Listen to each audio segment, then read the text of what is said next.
ঈদের বাকি আর 2 সপ্তাহ। ক্রেতাদের ভিড় লেগেছে রাজধানীর বিপণী বিতানগুলোতে। সবচেয়ে বেশি সমাগম নিউ মার্কেটে। মার্কেটের আশপাশের ফুটপাত জুড়ে উপচে পড়া ভিড় ছিল নারী, পুরুষ ও শিশুদের পোশাকের দোকানগুলোতেও। জুতার দোকানে দেখা গেছে পছন্দের জুতা কিনতে ক্রেতাদের আনাগোনা, তবে এখনও তেমন ভিড় নেই। ক্রেতা আকর্ষণে অনেকেই দিচ্ছেন নানা ছাড়। ক্রেতারা বলছেন, ডিজাইনে বৈচিত্র্যতা ও মানসম্মত হলে দাম কিছুটা বেশি নেওয়া হচ্ছে, তবে সহনশীল পর্যায়ে রয়েছে। প্রাইসটা এভারেজ ঠিকই আছে, অন্য জায়গা থেকে মোটামুটি ভালো আছে, আবার অন্য ডিসকাউন্টও দিতেছে দেখতেছি। স্যাটিসফাই আর হচ্ছে যে ঈদের সময় ডিসকাউন্ট দিচ্ছে বাপু ভাই, এই জন্যই প্রথম আসলাম। আর আমি তো আসছি নারায়ণগঞ্জ থেকে। মার্কেটে তো অবশ্যই ভালো প্রোডাক্ট পাওয়া যায়, এটা ঠিক আছে। কমের জন্য কিনতে হলে বাইরে।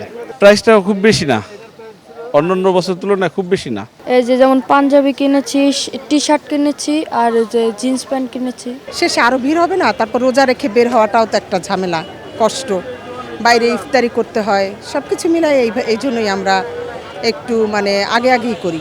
ঈদ যতই ঘনিয়ে আসছে ক্রেতাদের চাপ ততই বাড়ছে বলে জানান দোকানিরা।